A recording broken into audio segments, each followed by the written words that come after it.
Yves Lefebvre, on voit effectivement une grande partie des Gilets jaunes qui viennent manifester, qui viennent revendiquer des hausses de salaire. Enfin, on entend des revendications quand même assez claires depuis le début du mouvement, même si certaines sont contradictoires. En revanche, il y a une tension clairement plus marquée encore entre les ultra-jaunes, ce qu'on appelle les ultra-jaunes, et les forces de l'ordre. Est-ce que vous redoutez aujourd'hui des violences, et notamment avec la venue de Black Bloc qu'on annonce? Oui, bien sûr, et malheureusement.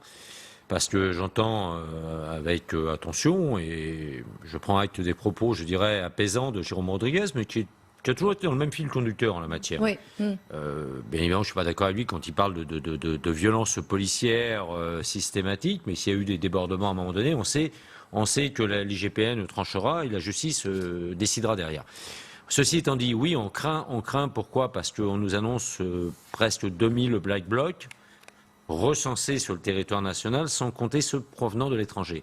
Preuve en a été faite cette nuit, avec l'interpellation de quelques individus dans le 10e arrondissement. Une patrouille de police secours procède à un contrôle de routine dans le cadre des actions préventives par rapport à la manifestation d'aujourd'hui et découvre tout un arsenal dans le véhicule. Alors je précise, pardonnez-moi, ces 3 Espagnols interpellés à Paris pour détention de produits incendiaires et d'armes par destination. Ils étaient en possession de marteaux, de couteaux, de 3 bonbonnes de gaz et de 2 bidons d'essence. Tout à fait. Donc tout pour faire je dirais de la bombe artisanale, un engin explosif improvisé artisanal ou des engins incendiaires, bref, pour dégrader des biens matériels et pour tenter de porter atteinte physiquement aux gens. Moi j'avais une petite question, est-ce que la police a autant de renseignements sur les ultra jaunes que sur les Black Blocs? Parce qu'on sait que sur les Black Blocs ils sont identifiés, enfin on sait à peu près combien ils sont. Ils ne sont pas tous identifiés. Non mais enfin on sait à peu près à quoi on a affaire et combien ils sont. Est-ce qu'on a autant de renseignements, de remontées de renseignements sur Non, les ultra jaunes? pourquoi? Parce qu'effectivement le Black Bloc est quelque chose qui s'inscrit dans une continuité. Il y a un fait marquant il y a un an tout juste,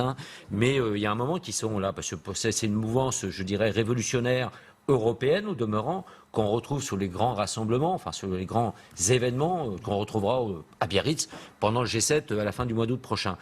Et par contre, l'ultra jaune, ce que moi j'appelle le Black Bloc par sympathie maintenant, celui-là est non identifiable pour l'instant, ou difficilement identifiable. Pourquoi? Parce qu'il a eu son acte de naissance remonte au 1er décembre. Donc c'est très difficile aujourd'hui pour le service de renseignement à les identifier et à les recenser surtout. Yves Lefebvre, vous connaissez bien, ces Black Blocs, l'identité de ces gens-là? Non, elle est très difficile. Je pense que Tiffaine l'a parfaitement résumé. Cette création est liée à l'époque, je dirais, des Brigades Rouges en Italie. On est dans cette continuité avec des ramifications sur l'ETA. On est vraiment dans l'ultra-gauche, l'ultra-révolutionnaire. Et aujourd'hui, on a ce phénomène. C'est quasiment aujourd'hui, on a aussi une évolution, je dirais, sociétale à travers le Black Bloc. On avait le Black Bloc qui était vraiment crampé sur une lutte. Et aujourd'hui, on voit notamment ce jeune qui dit « moi je suis socialement bien, tranquille ». On peut l'imaginer dans un milieu d'une famille aisée qui évolue par rapport à ça. De toutes les extrêmes, en fait. On a aujourd'hui, et justement cette radicalisation avec cette volonté, on découvre un nouveau mouvement qui s'adosse au Black Bloc aujourd'hui. C'est un peu, je vais peut-être être un peu fort, c'est du bobo anarcho. Quasiment, pour certains d'entre eux. Tiffaine, il y a un doute sur l'identité précise de ces interpellés. Au départ, on parlait de personnes espagnoles. En tout cas, il y a une petite incertitude, donc restons prudents. Ce que l'on sait, c'est que ce sont des militants du Black Bloc qui sont étrangers. On parle également de personnes venant d'Allemagne. Oui, ils troublent un peu. Enfin, j'imagine qu'ils n'ont pas intérêt à donner leur identité. Le problème du Black Bloc, c'est qu'il est non identifiable. Aussi, on partait de votre question tout à l'heure. Le Black Bloc n'est pas porteur de pièces d'identité. Bien sûr. Et comme on n'arrive pas, à associer les différents fichiers en France, parce qu'on est placé là sous la haute autorité judiciaire, on ne peut pas faire les recoupements nécessaires. C'est un jour, il va s'appeler Pierre, le lendemain Marcel, et la troisième fois Paco ou Wens. Le souci, il est là. Donc, effectivement, ils peuvent très bien, dans un premier temps, s'être déclarés étant ressortissants espagnols, au fur et à mesure, se retrouver à être ressortissants allemands. Yves Lefebvre et Alain, on dit que les Gilets jaunes sont les premières victimes de ces Black Blocs. En même temps, il y a eu le 16 mars, par exemple, une haie d'honneur de certains Gilets jaunes à ces Black Blocs sur les Champs-Élysées. Priscilla Ludowski, l'une des figures des Gilets jaunes, a dit être en contact avec certains Black Blocs pour trouver un terrain d'entente. Est-ce que très clairement, les Gilets jaunes et les Black Blocs sont séparés ou ils sont un peu entremêlés pour certains? Vous avez deux formats de Gilets jaunes. Vous avez le format du Gilet jaune qui aujourd'hui reste campé sur ses revendications légitimes, notamment du pouvoir d'achat d'entrée, qui pour certains vont d'ailleurs déposer une liste ou ont déposé une liste pour les européennes. Et vous avez ce que moi j'appelle le Black Bloc par sympathie, issu de ceux des Gilets jaunes, qui se sont servis du mouvement des Gilets jaunes pour exprimer aussi une forme de violence, et qui aujourd'hui considère, et d'ailleurs on retrouve là le kidam moyen, qui dit clairement, s'il faut user de violence pour obtenir quelque chose, on va user de violence. Donc aujourd'hui on a deux phénomènes chez les Gilets jaunes, enfin en ce qui me concerne c'est mon analyse, et de ceux qui se sont rapprochés ostensiblement des Black Blocs. Oui. C'est d'ailleurs pour ça que moi j'attends aujourd'hui des services d'ordre, des syndicats très... Oui, ils sont réputés être très efficaces. Qui, pardon? Les services d'ordre des syndicats. Ils sont plus qu'ils étaient, mais tout à fait, et ils n'ont pas été l'an dernier. Si vous voulez, le problème qui s'est passé, c'est qu'il y a eu une porosité l'an dernier à travers certains services d'ordre. Pourquoi? Parce qu'aujourd'hui, notamment les syndicats, la plupart des syndicats qui appellent à manifester à Paris, ont comme une des premières revendications, mot d'ordre, c'est halte aux violences policières. Donc déjà, on se classe ostensiblement. En ce qui concerne ma confédération, seule l'Union régionale d'Île-de-France, l'URIF, Force ouvrière, a appelé à ces manifestations. Et les autres composantes, dont la mienne, bien évidemment, s'en sont fortement dissociées. Et le secrétaire général aussi, confédéral. Donc, si vous voulez, il y a eu effectivement cette zone de nébuleuse l'an dernier. Vous avez parfaitement raison, Alain Duhamel. Et qui est un peu énigmatique, quand même. Et voilà. Et puis aussi l'an dernier, sorti des ordres qui n'étaient absolument pas adaptés à la situation. On a été beaucoup trop tard à la réaction des forces de l'ordre. Statique, bien sûr, avec des ordres incohérents émanant des décideurs parisiens. Et Yves Lefebvre, on a vu qu'il y avait beaucoup plus de forces de l'ordre mobilisées aujourd'hui, évidemment, qu'il y a un an, notamment. Oui, bien sûr. Oui. On a je dirais, de mémoire, l'an dernier. Aujourd'hui, on a 54 compagnies républicaines de sécurité engagées sur l'ensemble du territoire, 7400 policiers et gendarmes sur Paris. On peut considérer de mémoire. On devait avoir l'an dernier une vingtaine de forces mobiles sur Paris pour le même événement. Donc, bien évidemment, on est monté en puissance. Puis là, très franchement, on a atteint le plafond. On ne peut plus aller plus loin, parce qu'on n'a plus de ressources. Très franchement, on n'a plus de ressources. Là, on ne peut pas faire mieux. Les syndicats, il y a un enjeu pour eux, ces corps intermédiaires qui ont été méprisés par Emmanuel Macron pendant un long moment. Ce parasitage dont on parle, Yves Lefebvre, avec les Black Blocs, il est dommageable pour eux. Les syndicats pourraient aussi être victimes de... Bien sûr, mais vous savez, aujourd'hui, je rejoins en partie Alain Duhamel. En grande partie, aujourd'hui, c'est aussi le constat de l'échec des confédérations syndicales dans leur façon de fonctionner. Je parle également pour la mienne, à Force ouvrière. Mais bien évidemment, parce personne n'a senti le rôle d'un syndicat, qui plus est d'une confédération représentative, c'est quand même de ressentir le besoin de revendication, le besoin de pouvoir d'achat. On n'a pas senti ça. Mais parce que l'ancrage n'est pas assez important. Parce que l'ancrage n'est pas assez, et puis qu'on est passé trop aussi politisé dans des... Non, je n'irai pas jusqu'à là. Pour la CGT, oui, mais pas pour ce qui nous concerne, et ni même, je n'irai même pas en parler pour la CFDT, voyez-vous. Mais on a une transition générationnelle. Nous, on a subi le départ de Jean-Claude Mailly. On a connu l'épiphénomène Pascal Pavageau derrière. Yves Verrier aujourd'hui est obligé de tout reconstruire, avec aussi au sein de notre confédération des gens qui se reconnaissent à travers les Gilets jaunes, et même pire que ça, les Gilets jaunes radicalisés, ce que j'appelle les Black Blocs par sympathie. D'un autre côté, on a la CGT avec Martinez, excusez-moi du peu, il a du mal à gérer certaines de ces fédérations, qui ont été aussi porteuses d'atteintes verbales contre les forces de l'ordre, et même physiques contre les forces de l'ordre. Et là-dedans, bien évidemment, Berger, lui, continue sur sa ligne conductrice. Mais c'est vrai que ne perdons pas de vue que depuis la fin de l'année 2018, c'est la confédération numéro 1 aujourd'hui. Mais le problème, dans le public et dans le privé. Dans le public et dans le privé, sauf dans la fonction publique d'État, où grâce, je dirais, à la Fédération de syndicats du ministère de l'Intérieur, que j'ai l'honneur de diriger, on est resté numéro 1. Mais pourquoi? Parce que lui, il était dans cette transformation générationnelle, dans cette transition déjà de bien avant. Et le problème, c'est qu'aujourd'hui, perdons pas de vue, ministère de l'Intérieur, dans le corps des gradés et gardiens de la paix que je représente majoritairement, 85% de syndicalisation. 85%, quasiment 90%. C'est exceptionnel. Dans le privé, on est à moins de 5%. Dans la fonction publique hospitalière, on est à moins de 40%. Et le mammouth, comme une certaine personne l'avait nommé, de l'éducation nationale, on est descendu en dessous des 40%. Donc vous voyez, le problème aujourd'hui, c'est qu'il faut refaire du syndicalisme autrement. Et effectivement, je ne dis pas que Berger le fasse, parce que ça reste quand même si c'est un syndicaliste que je respecte bien évidemment, mais on n'est pas dans la même confédération, mais lui, c'est inscrit dans une lignée bien avant les autres, certainement. Yves Lefebvre, Alain, on voit beaucoup de gilets jaunes déjà réunis à Montparnasse alors qu'il est même pas 11h et les défilés, les cortèges, normalement c'est pour 14h. Est-ce que vous craignez dans ce genre de situation justement que les gens s'échauffent Oui, et parce le temps de que s'échauffer? effectivement, Audrey, les gens sont là depuis un petit moment maintenant. On va attendre jusqu'à 14h. Dire la météo est propice. Les gens vont se remonter entre eux. On le sent déjà avec la montée, les slogans, les véhicules de mes collègues sifflaient tout à l'heure.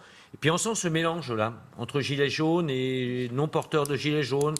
Syndicalistes, on voit des drapeaux. Générationnel, on voyait beaucoup de retraités au début, c'est en train de changer. Et là, c'est en train de se rajeunir. Moi, je crains que petit à petit, la température monte, au sens propre et au sens figuré, et qu'on arrive, dès le début du cortège, à des affrontements. Manifestement, c'est ce que je crains, et je crains d'avoir peut-être raison avant l'heure. Mais on pourrait s'attendre aussi quand même à des actes un peu symboliques, violents. Par exemple, là, le cortège commence à Montparnasse et s'arrête à Place d'Italie. Et dans ce chemin-là, il y a la rotonde, la brasserie de la rotonde, qui est un peu le Fouquet's d'Emmanuel Macron, qui est un symbole de la Macronie. Et autre symbole, la place de la Contrescarpe, avec la fameuse affaire Benalla, où aujourd'hui on célèbre les 1 an. Et ça fait partie de ce cortège-là. Est-ce qu'on peut s'attendre dans ces deux lieux stratégiques à des choses un peu symboliques, un peu comme on a eu avec le Fouquet's? Oui, vous pouvez avoir raison, oui. Je dirais que c'est le retour d'expérience qui nous confirmera ou nous infirmera les orientations, mais effectivement, on peut penser que effectivement, la rotonde peut être un lieu symbolique pour eux. Voilà. Mais et puis aussi, le pire, moi, ce que je crains le plus, c'est pour mes collègues engagés aujourd'hui qui, eux, symbolisent à eux seuls ce qu'il faut casser. On l'a entendu à travers les propos de Jean-Luc Mélenchon tout à l'heure, quand il dit c'est le problème de Castaner. Mais comment Mélenchon peut demander une commission d'enquête cette semaine pour essayer de lutter contre le fléau des suicides et de dire c'est le problème de Castaner? Non, aujourd'hui, ce n'est pas le problème que de Castaner aujourd'hui. C'est le problème des 7400 policiers engagés sur Paris et des milliers de mes collègues qui sont engagés aujourd'hui en province. C'est ça le problème, c'est que c'est eux qui vont aujourd'hui être mis à mal et absolument pas Christophe Castaner, qui le sera peut-être indirectement à l'issue des manifestations.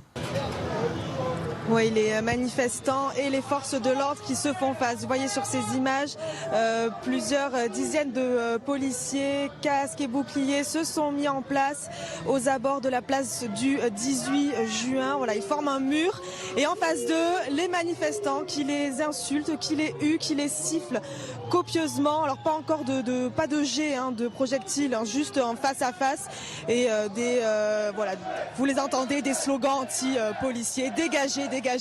Voilà ce que les manifestants disent aux policiers. Yves Lefebvre, c'est ce que vous nous annonciez malheureusement il y a quelques minutes. C'est ce qu'on craignait, ça y est, ça commence à se tendre et puis on voit que on voit ce mélange, ce mille-pote un peu parmi les manifestants qui se convergent tous et sur la haine anti-flic. Là, on n'est plus dans le milieu revendicatif. 1er mai, c'est pas le syndicaliste que je suis qui va renier les valeurs du 1er mai. C'est la fête du travail, la fête des ouvriers, par définition, qu'ils soient syndiqués ou pas. Et là, on arrive à... Le 1er mai, aujourd'hui, se transforme en un affrontement police, force de l'ordre et manifestants qui n'ont plus rien à voir avec des ouvriers. Mais là, on les voit déjà. Vous voyez les premiers éléments là, qu'on voit qui commencent à être équipés. On voit les masques commencer à apparaître. Ça va se tendre et ça va être comme ça. Là, on est quand même 11h moins 10. On n'est pas arrivé au bout de la journée. On n'est pas arrivé au bout de la journée. Vous disiez que... Alors, quel est, Yves, l'état des forces, Yves Lefebvre, l'état des forces de police, l'état psychologique C'est 5 mois de mobilisation, des gilets jaunes, une haine, Alain le disait à l'instant, qui est encore plus forte aujourd'hui. Quel est l'état des forces? Les hommes et les femmes sont usés, sont au bout du rouleau psychologiquement et physiquement. Pourquoi? Parce qu'effectivement, il y a ce déferlement de haine. Sur n'importe quelle publication qu'on peut faire, je vous entendais Audrey tout à l'heure, effectivement les réseaux sociaux, il faut en faire le tri, mais de temps en temps ça émerge. Et mes collègues c'est pareil, ils voient ce qui apparaît au quotidien dans la presse et dans ces attitudes-là. Vous imaginez qu'on a des collègues là qui n'ont pas eu un samedi en famille depuis la mi-novembre. Et encore aujourd'hui, ils sont là avec cette usure physique et cette usure psychologique. Parce que 28 suicidés dans la police nationale, un énième suicide dans les gendarmes hier, on a dépassé le cap des 30 dans les forces de l'ordre républicaines depuis le début de l'année. Donc il y a tout ça, ce phénomène, et cette violence à chaque fois. Le matin, le flic sait quand il fait ce métier que quand il part le matin, il n'est jamais sûr de rentrer le soir. C'est pas qu'une image, on le sait. Mais là, c'est encore plus renforcé. C'est au-delà de la menace terroriste, de la menace du droit commun, il y a cette menace de l'atteinte physique sur les manifestations. Il faut vraiment que ça cesse. Je retiendrai qu'une chose aussi de Mélenchon tout à l'heure. Peut-être que la réponse a été trop tardive d'Emmanuel Macron, mais je pense que le gouvernement, à un moment donné, a eu le tort de vouloir se servir des forces de sécurité comme d'une variable d'ajustement pour résoudre une crise sociale et politique. Ça, c'est le domaine. Et nous, on est toujours confrontés à ça, et on voit malheureusement aucune avancée.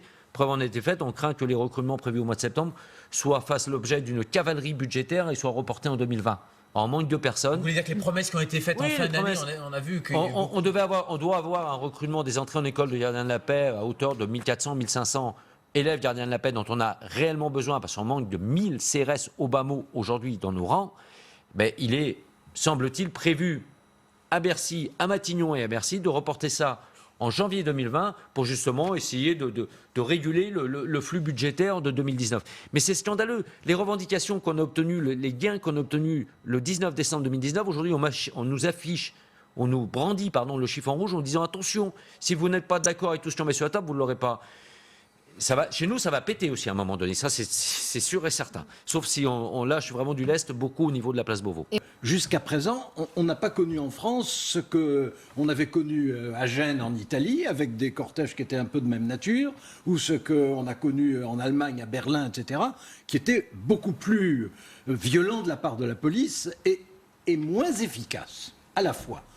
Donc je pense que la police aujourd'hui, franchement, elle a du mérite. Gérald ? Oui, un seuil de tolérance qui est abaissé avec justement la fatigue des équipes. Alors, évidemment, il n'y a pas de sympathie pour les Black Blocs de la part des forces de l'ordre, mais on avait pu voir au début, notamment du conflit, oui, bien sûr, c'est difficile, mais il y avait une sympathie de la part des forces de l'ordre pour certains gilets jaunes et des revendications sociales, notamment. Oui, mais c'est pas du tout la même chose. Où est-ce qu'on en est là Oui, bien sûr, moi je suis le seul syndicat à avoir appelé à faire 0 PV le 17 novembre.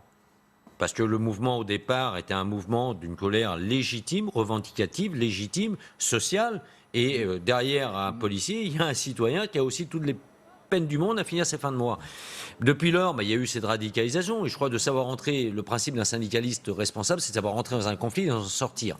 Donc, dès lors que le mouvement est tombé dans la violence, particulièrement perceptible le 1er décembre, et après, il était bien évidemment hors de question qu'on puisse continuer à s'associer. Mais ce qui n'empêche pas aujourd'hui de continuer à converser et à échanger, bien évidemment par le fait, avec certains responsables de Gilets jaunes, qui aujourd'hui, d'ailleurs au demeurant, se retrouvent sur une liste pour les européennes. Parce qu'effectivement, mais ce sont les mêmes, ceux-là, qui ont appelé aujourd'hui notamment à ne pas manifester à Paris. Ce sont les mêmes. Attention, Black Bloc, danger, on n'y va pas parce qu'effectivement, on vient polluer notre mouvement. Mais ils peuvent faire. J'aimerais revenir sur cette relation un peu de je t'aime moi non plus entre les Français et la police. Comment est-ce que post-Bataclan, on les applaudissait, on leur jetait des fleurs, et aujourd'hui, on arrive à des slogans aussi ignobles que suicidez-vous? Qu'est-ce qui s'est passé en fait? C'est passé, vous savez, quand vous avez besoin, quand vous arrivez pour vous rentrer dans votre garage et que vous avez une voiture garée en travers, vous appelez la police, ils arrivent très vite, vous les encensez. Ah, magnifique. Quand vous avez des problèmes avec vos voisins ou des troublions dans le hall de l'immeuble, vous appelez la police, ils arrivent là, ce sont les plus beaux, les plus grands, les plus forts. Sauf que le lendemain, quand vous franchissez un feu à l'orange et que le policier vous arrête, là vous le détestez. Non, pas vous, spécialement bien évidemment, mais le Français est comme ça. Le Français a encensé sa police avec notamment une chanson de Renaud, J'embrasse un flic. Après les attentats de Charlie, en l'occurrence, il y a eu le Bataclan, il y a eu le Stade de France, bien évidemment. Et puis dès lors que la police remplit sa mission légitime de maintien de l'ordre, ceci mes collègues sont déployés aujourd'hui, c'est uniquement pour permettre aux syndicalistes et aux gilets jaunes pacifiques de pouvoir manifester selon les règles de notre belle démocratie. Et d'empêcher tous ces casseurs de... Alors vous savez, c'est un des paradoxes français. Quand on a besoin des policiers, on l'aime. Quand il vient vous verbaliser, on le déteste. Voilà. Pour l'instant, les consignes qui sont données aux forces de l'ordre, c'est de contenir les gens sur la place tant que la manifestation ne démarre pas. C'est comme ça que ça se passe. Tout à fait, bien sûr. Là, on est donc il y a des provocations, c'est un peu le jeu. Voilà, là pour le moment, ça reste du verbal. Jusqu'à quand, pourvu que ça dure le plus longtemps possible, que ça reste au verbal. Là, non, ils sont dans un positionnement, je dirais, de bornage, hein, tout simplement. Ils sont là, ils sont dans un système pour éviter effectivement que ça démarre, pour pas que ça puisse devenir véritablement, passez-moi l'expression, la course à l'échalote à travers les rues de Paris. Hein. Et ensuite, on aura en fonction, si jamais ça doit, comme certains l'appellent, ça doit péter, ben là, on aura de la réactivité immédiate avec des groupes qui vont aller de suite chercher les casseurs. En termes de stratégie de maintien de l'ordre, on a vu l'état catastrophique le 1er mai de l'année dernière. Qu'est-ce qui a changé Beaucoup de choses. L'absence de Benalla? Pas l'absence de Benalla, non. Vous savez, Benalla, on l'a vu apparaître, sauf erreur de ma part, le 18 juillet au soir, lui. Hein, donc, non, c'est pas Benalla. Non, ce qui s'est passé, c'est un changement complet de stratégie. Déjà là, Paris est sectorisé. On met d'un côté les CRS, d'un côté les escadrons de gendarmes mobiles, d'un autre côté les compagnies d'intervention de Paris. Derrière, on vient adosser à ça des unités, je te rappelle maintenant les Braves, pour aller faire de l'interpellation. Brigade anti-casseurs. Hein, brigade anti-casseurs, oui, on a appelé ça les DAR, hein, c'est ça. C'était les DAR, maintenant c'est les Braves. Ils sont passés de 20 à 60 à peu près. Hein. Mais enfin bref, des collègues dédiés à l'interpellation. Donc qui, eux, sont adossés aux unités de force mobile. Ensuite, on a surtout la capacité de réaction directe sur le terrain, ce qui n'était pas le cas l'an dernier. L'an dernier, ce fut un fiasco le 1er mai, mais c'était un fiasco qui annonçait, malheureusement, d'autres fiascos. Nous, on l'avait dit à l'époque. Et ça a été le fiasco du 1er décembre. Et puis le 1er décembre, là, c'était un fiasco, pas des forces de l'ordre, entendons bien, de ceux qui donnent les ordres. Du commandement, pas des forces de l'ordre, qui eux ont été exemplaires. Et puis ça s'est renouvelé le 16 mars de mémoire, où c'était le pompon de la médiocrité du commandement parisien en la matière. Donc aujourd'hui, capacité à plus vite réagir, capacité à, je dirais, à la manœuvre beaucoup plus rapide. À la mobilité que l'an dernier. Pourquoi on est si tard ? Parce qu'il faut faire demi-tour à 2 compagnies de CRS sur le pont d'Austerlitz.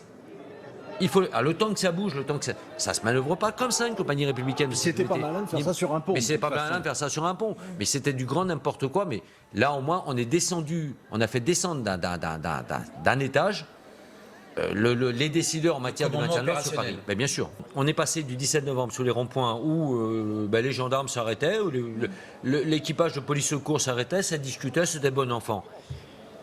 Ils arrivent ensuite, la semaine d'après, sur Paris, avec une grosse convergence parisienne, et le 1er décembre derrière, avec une faille du système du ministère de l'Intérieur. Il fallait annoncer la couleur. Attention, effectivement, il fallait dire, les forces mobiles, les policiers ne sont pas là, on n'est plus dans le cadre de la manifestation rurale, sans être péjoratif. Et attention, après sommation, tous ceux qui sont devant feront partie de gens arrosés par les gaz lacrymogènes. Et s'il y a une charge policière, vous risquez d'être dedans. C'est pour ça qu'à l'époque, nous, on revendiquait la responsabilité pénale engagée de ceux qui restaient devant une charge policière. Mais surtout un effet de communication avant. On n'arrivera jamais au système de désescalade allemand. Hein. Laissons les Allemands gérer, ils n'ont pas les mêmes phénomènes que nous, ils n'ont pas les mêmes troubles que nous. Mais simplement des effets d'annonce, pas simplement, vous voyez, si vous envoyez les sommations, ça ne veut rien dire. Les fusées, ça ne veut rien dire. Pourquoi pas ne prévoir des grands écrans ? Attention, un devoir de communication que n'a pas su mettre en place le gouvernement en la matière. Au contraire, est-ce que Christophe Castaner, ministre de l'Intérieur, n'a pas rajouté de l'huile sur le feu, justement ? Il n'y a pas que lui. Benjamin Griveaux, ex-ministre, n'a pas été mal non plus dans son genre. Hein. Alors lui, il en arrosait. Hein. À peine le barbecue commençait à se s'éteindre que lui, il allait chercher le bidon d'essence. Donc c'était catastrophique. Mais je pense aussi que Christophe Castaner a eu à des moments passés des éléments de langage qui ont été assez en discordance avec ce qu'on était en droit d'attendre pour calmer, parce que la police ni la gendarmerie n'étaient là pour résoudre. Alors, concrètement, comment ça se passe, Monsieur Lefebvre ? Il y a un commissaire qui est sur place qui peut discuter avec les manifestants parce que donc ils sont là pour contenir en attendant le départ du cortège. Mais est-ce qu'il y a des gradés qui peuvent aller à la rencontre pour dire attention, là il va se... Comment ça se passe concrètement ? Non, du tout. Ça, c'est le phénomène de la désescalade appliquée en Allemagne. Nous, en France, il y a effectivement un commissaire. Enfin, il y avait un commissaire, maintenant, on l'a déconcentré ça au commandant des escadrons de gendarmes mobiles et de compagnie républicaine de sécurité ou de la compagnie d'intervention. Eux, ils sont là simplement pour décliner les sommations. C'est tout. Terminé. Attention, nous allons faire usage de la force légitime et veuillez vous disperser. Les 3 sommations, l'envoi des fusées et en avant. Il n'y a pas de... C'est pas du tout ce phénomène. Mais c'est peut-être justement, c'est ça le problème, c'est que effectivement l'amateurisme d'un Burke, vous avez parfaitement raison, hein, Duhamel, l'amateurisme aurait voulu effectivement, et c'est pas faute de leur avoir dit, parce que nous, au-delà d'être syndicalistes, on est policiers, dont certains connaissent parfaitement la gestion du maintien de l'ordre. Et là, c'est pour ça qu'aujourd'hui, je pense que ça va aller, enfin, j'espère pour tous mes collègues que ça ira mieux aujourd'hui. Alors, on va rejoindre l'une de nos équipes, justement. Pour les miens, qui sont subissent trop de blessures. Alors, 35 interpellations. Alors, on est en train d'essayer de savoir d'où viennent précisément ces interpellations. Ce que l'on sait, c'est qu'aux abords des gares et des péages, il y avait beaucoup de contrôles, des contrôles préventifs. Et aujourd'hui, on a le droit d'interpeller quelqu'un parce qu'il détenait des armes par destination. Alors, des armes par destination, c'est quelque chose qui... Ce ne sont pas des vraies armes, ce ne sont pas des armes à feu, des couteaux, mais ce sont des boules de pétanque, des choses qu'on peut jeter sur les forces. C'est ce qui est souvent trouvé, Yves Lefebvre, dans le cadre de ces manifestations. Bien sûr. Il y a la bonbonne de gaz qui est un peu, qui sort un peu de l'habituel. Mais qu'est-ce qu'on fait avec une bouteille de gaz? Une bonbonne de gaz, très facilement, vous en faites un engin explosif. Tout simplement. Vous en faites un engin explosif, vous mettez la bonbonne de gaz. Vous savez comment travaillaient, j'espère qu'ils ne travailleront plus, les indépendantistes corses, entre autres, une bonbonne de gaz. Autour, vous associez des produits très artisanaux, qui vont faire un effet de faire chauffer l'enveloppe, et ça provoque une explosion derrière. Donc c'est ce qu'on appelle un engin explosif improvisé. Donc là, c'est plus du militantisme, là, c'est du terrorisme. Ah mais là, mais ce sont des terroristes pour moi, Yves Albert. C'est que ça rappelle les images des saisies qui étaient faites. Je ne mets pas les gilets jaunes dans le tas. Faisons un distinguo. Ouais. Le Black Bloc est pour moi un mouvement terroriste. D'accord. Très clairement. Bien sûr, parce qu'ils viennent pour tuer. C'est vrai que ça rappelle les images quand il y avait les caches de l'ETA. Ah ben ça rappelle les caches de l'ETA. On avait ces images de saisie, effectivement. Du FLNC, bien sûr. Et donc ça a été trouvé dans le Ça a été trouvé dans la voiture cette nuit où... Oui. Tiffen l'a parfaitement redit. On pensait à des ressortissants espagnols. Apparemment, d'après les dernières infos de la place Beauvau, ça serait une espagnole et des Allemands. Mais on ne connaît pas leur identité. En quoi il est difficile d'interpeller? Alors, on voit qu'il y a 35 interpellations, mais ces Black Blocs, avant même qu'ils entrent dans Paris, c'est... Parce qu'ils arrivent habillés comme vous et moi, comme nous tous ici. Et ensuite, ils arrivent, ils descendent. Bon, mais pas de pièces contrôle, il n'y a pas de sac à dos, il n'y a rien. Et derrière, il faut savoir quand même qu'ils ont des véhicules déposés depuis plusieurs jours. Leur véhicule dans lequel ils ont accès. Ils ont des points de relais chez les habitants. Ils vont planquer ça dans les bouches d'égout. Et ils ont pire. Alors aujourd'hui, ce ne sera pas le cas parce que les commerces sont fermés, mais les autres samedis, ils se font envoyer du matériel dans des points relais. Et ils vont le retirer dans les commerces. Il y a tout, et puis il y a cette... Ah oui, comme s'ils retiraient un paquet. Oui, et puis il y a toute la logistique de ceux qui sont déjà sur Paris. Mais c'est un phénomène, c'est pour ça que je parle d'un phénomène terroriste. Oui, mais vous dites qu'ils sont là pour tuer, et pourtant, quand il y avait eu l'incendie de l'immeuble sur les Champs-Élysées, on avait eu des Black Blocs qui s'étaient exprimés et qui avaient dit « Nous, on ne met pas le feu quand on sait qu'il y a des habitants au-dessus, on casse les banques, mais... » Ils viennent tuer du flic. Et je ne dis pas qu'ils tuent nos concitoyens, ils viennent pour tuer du flic. Ils viennent pour casser des banques, casser tout ce qui représente, on va dire, le capitalisme. Comme représentant de l'État. Et l'État, et par déclinaison, le flic qui est là, lui, et qui est le premier visé par les Black Blocs. Et ça, c'est l'idéologie typique des Brigades Rouges en Italie. Ah, mais on l'a dit. Ou bien des fractions armées rouges. Ou bien de l'ETA. D'action directe en France. Et en Allemagne, on est les héritiers de ces mouvements anarchistes. La bande Abadère, c'était ça. Et ultra-violent. Non, mais c'est bien connu. Moi, j'ai bondi il y a quelques samedis quand j'ai entendu un représentant du ministère de l'Intérieur prétendre à dire que non, c'était pas les Black Blocs n'étaient pas des groupes organisés. Mais c'est la pire connerie qui n'ait jamais été dite. Les Black Blocs, aujourd'hui, effectivement, se servent moins, notamment de WhatsApp, parce qu'aujourd'hui, les services de renseignement peuvent aller se servir de WhatsApp pour avoir quelques euros de renseignement, mais jusqu'à quelques jours, quelques semaines, ils s'en servaient. Ils sont parfaitement organisés, ils sont entraînés, ils savent comment converger. Preuve en est faite avec l'association de différentes nationalités. Ils sont là pour... C'est une armée constituée à laquelle, pour moi, ce sont les héritiers des Brigades Rouges, de la bande Abadère, de l'ETA, entre autres choses. Bien évidemment, on est là-dedans. Il faut arrêter C'est là encore, on est tombé dans l'amateurisme. Encore ce jour, on a tombé le roi des amateurs. A été foutu de nous dire mais non, ils ne sont pas organisés, les Black Blocs. Mais enfin, franchement, il ne faut jamais avoir été confronté à eux pour prétendre dire ça. Yves, j'avais une question sur le terrain. Par exemple, les Black Blocs, eux, vont plutôt s'attaquer aux banques et aux McDonald's, enfin au symbole du capitalisme. Les casseurs vont plutôt s'attaquer à des boutiques de luxe style Dior. Après, on a des symboles comme le Fouquet, ça va être une convergence des trois. Comment est-ce que sur le terrain, on fait la différence entre les casseurs, en fait, ceux qui cassent, quoi? C'est ça toute la complexité de la mission. C'est pour ça qu'il faut aller avec... Aujourd'hui, on a des drones, a priori. Ça va nous permettre aussi de repérer au moment donné où, quand ils commencent à se rassembler, à se préparer, à s'habiller. On n'arrivera jamais au risque zéro en la matière. Mais c'est là toute la différence. C'est là aussi toute la difficulté de la mission. Là, imaginons-nous, là, au milieu de ce rassemblement à Montparnasse, là, à l'instant présent, qu'on ait des Black Blocs qui s'infiltrent, qui commencent à projeter des divers objets contre les forces de l'ordre. Riposte immédiate des forces de l'ordre, ça va de soi.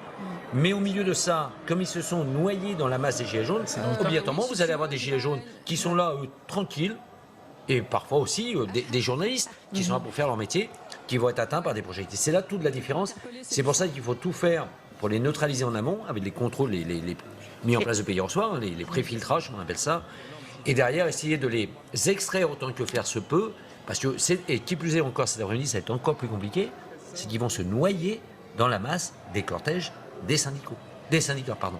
Donc ça va être très compliqué. Monsieur Lefebvre, comment se fait le décompte? Parce qu'on voit les images quand on est au plus près de la rue, on voit qu'il y a beaucoup de monde. Là, quand on voit les images un peu plus haut, c'est un peu moins c'est un dense. peu plus disparate. C'est un peu plus disparate, oui, non, mais on n'est pas tout à fait au même endroit là non plus. Hein. Voilà. Tout à l'heure, on était sur ce qui borde la gare Montparnasse, notamment avec l'avenue du Maine, le bas de l'avenue du Maine. Oui. Là, on est plus sur l'esplanade de Montparnasse. De Alors, vous savez, le comptage, pardon, oui, le comptage, moi, ça m'a fait encore bondir aussi quand j'ai entendu Castaner énoncer ses premiers chiffres de comptage. On avait 25 203 manifestants. Bon, enfin, c'est là non plus, mais arrêtez. Ça, c'est la remontée des le soir même, avoir envoyé SMS à Laurent Nunez, au directeur général, mais on était au millième près. C'est pas comme ça. Le comptage se fait dès lors qu'on s'est constitué en cortège, et on prend par paquet, le terme est péjoratif si vous voulez, Par bloc. prend par bloc, oui voilà, merci, on prend par bloc et on essaie de se dire sur une avenue de telle largeur, on met à peu près 50 personnes, on a un bloc de temps de rangée, voilà, on arrive à peu près à une approximation du comptage. Mais certainement pas comme ils ont. Mais là encore, ça relevait de l'amateurisme. J'avais jamais entendu ça, moi, en 35 ans de police, quoi. On était au millième près. Ouais, et ce qui a tendance à exciter les gens. Mais bien sûr, c'est. Et Yves Lefebvre, vous nous précisiez tout à l'heure qu'on allait utiliser des drones. Oui. Est-ce que c'est la première fois? Enfin, à quoi servent les Oui. drones La drone va comment nous on les permettre utilise de survoler tous les secteurs, si vous voulez, de pouvoir repérer de suite les endroits où les gens sont, où les black blocs, où les casseurs sont en train de se constituer. Là, ça va permettre, et de suite, là, c'est l'intérêt notamment des motos, hein, de déplacer de suite les forces intervenantes, pas d'intervenir avec les motos, il y a un distinguo, mais de transporter les gens au plus vite pour justement aller au contact, les disperser et, autant que faire se peut, en appréhender certains. Faut préciser que les drones sont des drones d'observation. Oui, oui, tout à Ce ne sont fait. pas des drones armés. Yves Lefebvre, on voit certains gilets jaunes qui essaient effectivement d'enlever les slogans les plus violents. Les slogans les plus violents viennent forcément de l'extrême gauche. Oui, Oui. bien évidemment. Là, on voit, là, en l'occurrence, ce qu'on voit sur les images, hein, on voit le A des anarchistes, suffisamment significatif. Oui, effectivement, on a eu plus de banderoles et de slogans, même s'il y a eu un mélange des gens entre les extrêmes de droite et de gauche à un moment donné. Mais là, on voit quand même, avec l'émergence on en revient toujours au même, hein, des black blocs. Les black blocs, ce sont des extrémistes de gauche, de l'ultra-extrême de la gauche.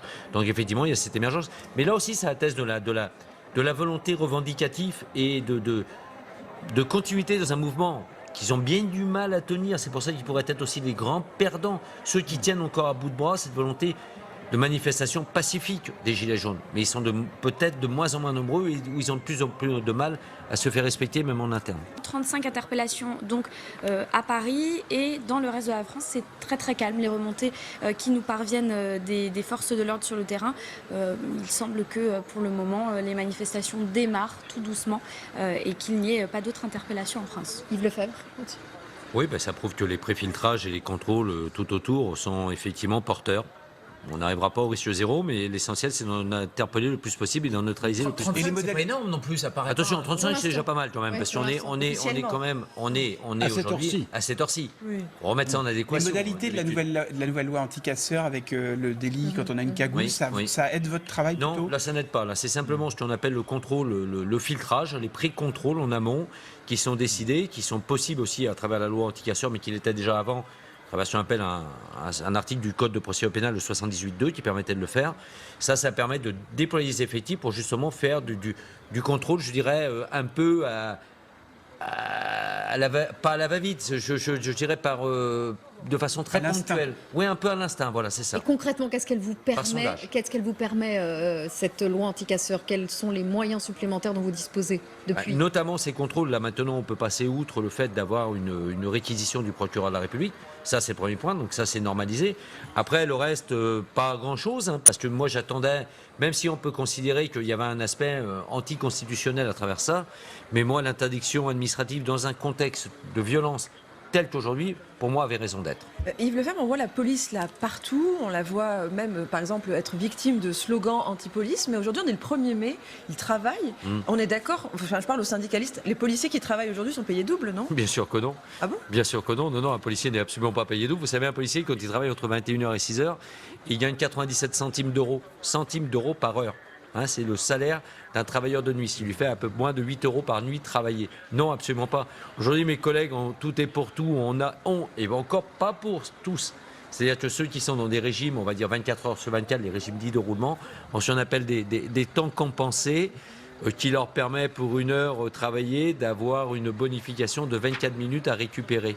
Mais comme ils ne peuvent pas récupérer, donc vous savez, ça leur sert à rien. On en est où, Yves Lefebvre, des heures supplémentaires aussi. Ah ben je sais pas. Non mais le nombre d'heures, est-ce qu'elles ont été payées? Bien évidemment, non, en étant sérieux, parce que le dossier est bien trop dramatique pour plaisanter là-dessus. On était à 24 millions d'heures supplémentaires à la fin 2018. Depuis, sont venus s'agglutiner les samedis, les dimanches, les déplacements du président de la République, du Premier ministre, bref, j'en passais des meilleurs. Aujourd'hui, je pense qu'on a largement dépassé les 25 millions d'heures supplémentaires. On n'a pas le début. Pas payé. On n'a pas le début de commencement d'une proposition du gouvernement sur ce paiement. Il y avait une proposition, il y avait eu un calendrier proposé par le gouvernement. Il y avait un calendrier, effectivement. Qui avait calmé les choses. Le protocole du 19 décembre que j'ai signé avec mes homologues d'Alliance Police Nationale et l'UNSA Police devait nous permettre d'aboutir avant le 30 juin à des solutions sur le temps de travail, sur les cycles de travail, sur les heures supplémentaires. Et donc, qu'est-ce que vous allez faire? Qu'est-ce que vous allez faire? Ah ben nous, ce qu'on va faire, c'est qu'on va rentrer dans l'action dure. C'est-à-dire, moi, il n'est pas question aujourd'hui. Je veux des propositions concrètes. Si je n'ai pas de propositions palpables qui répondent à l'attente de ceux que je représente majoritairement, eh bien, à notre tour, on descendra dans la rue. C'est très clair. Vous êtes un peu comme les Gilets jaunes, un peu déçus par les annonces. Pour le moment, je suis déçu. Je ne suis pas déçu par les annonces, j'en ai pas. Oui. Mais je crains de devoir l'être. Je crains de devoir l'être. Mais en ce moment, si j'ose dire, vous êtes vis-à-vis du gouvernement en position de force. Mais bien sûr, parce qu'ils n'ont jamais eu. Ils n'ont jamais eu autant besoin de vous. Je vais pas rentrer. Et donc, pour pousser vos revendications, c'est quand même le meilleur moment. J'étais très clair hier avec le cabinet du ministre de l'Intérieur. Je lui ai dit très clairement deux choses.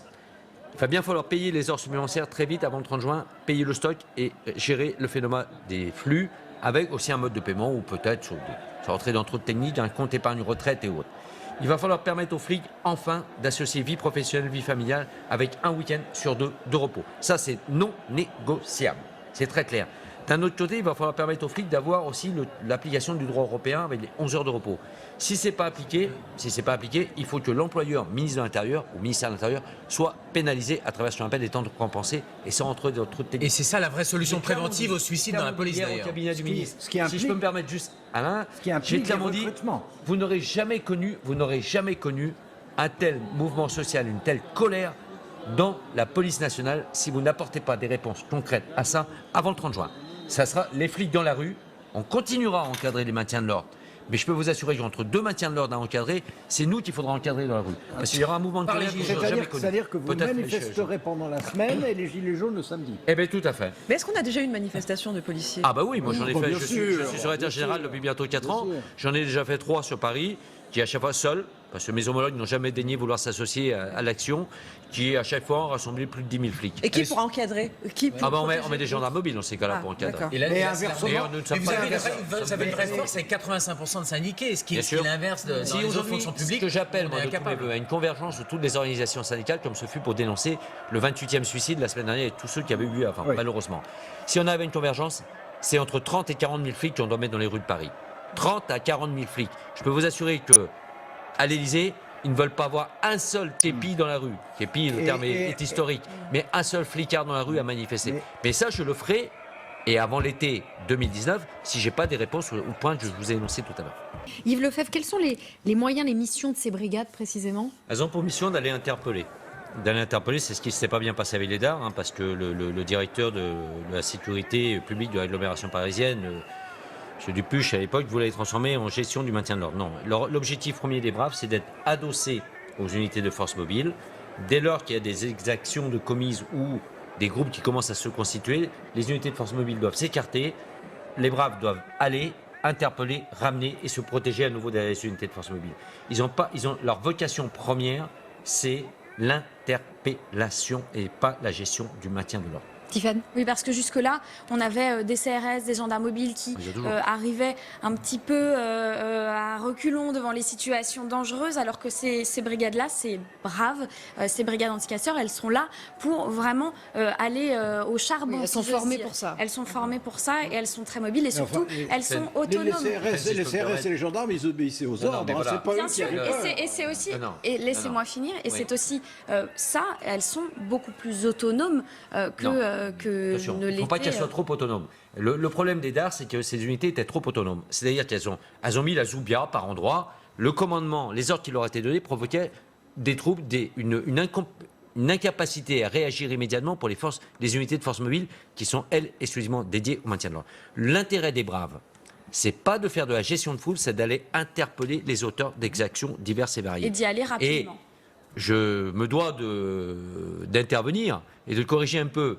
Les escadrons de gendarmes mobiles et les compagnies républicaines de sécurité n'arrivaient pas à reculons. Simplement qu'aujourd'hui, quand on doit travailler à 4 sections en CRS, 4 sections, qu'on n'en a plus que 3 et qu'on a du mal à avoir encore ce qu'on appelle des spicagés qui sont prévus à faire ce que vont faire les braves aujourd'hui, le moins possible. Ça signifie dire qu'on n'a pas eu de casse ni de violence, mais le principe était là. Mais sauf à dire, là encore, c'est que quand on a laissé, ça aussi c'est la résultante, on paye à la caisse ce que certains ont dépensé pendant des années. Et vous faisiez référence aux motos qui avaient été sur les Champs-Élysées et attrapées par les manifestants. Oui, non, mais là, elles étaient sur un transfert. Celle-là, elles étaient sur un transfert, elles étaient sur, on va dire, sur un balisage, sur un bornage, pour pouvoir un peu appréhender. Par contre, la mauvaise utilisation, ou en tout cas l'utilisation de ces braves qui devaient juste aller interpeller. Pas les braves, c'était les DAR, ça. Les DAR, mais les utiliser pour faire du maintien de l'ordre, est-ce que ça peut expliquer la surutilisation, la mauvaise utilisation, en particulier d'armes? On a vu des banderoles anti-LBD, etc. On en avait beaucoup parlé. Pas spécialement. Avec mais des simplement, équipes peu formées finalement pour faire ce job-là. on avait aussi la problématique des gens pas suffisamment formés, pas suffisamment équipés. Ça, c'était un danger qu'on a dénoncé d'entrée de jeu. Hein.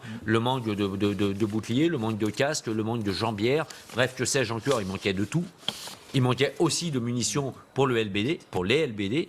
Et bien évidemment, il y a eu cette problématique de la formation. Des gens qui se retrouvaient à un moment donné confrontés à des phénomènes de masse, de foule, et qui étaient là à gérer du maintien de l'ordre, alors que ce n'était pas ni leur formation, ce n'était pas en lien avec leur formation, et encore moins à leur équipement. C'est pour ça que les braves, attention à la notion d'autonomie, c'est surtout, moi je ne parle pas d'autonomie, on n'est pas dans l'autonomie, on est dans la réactivité.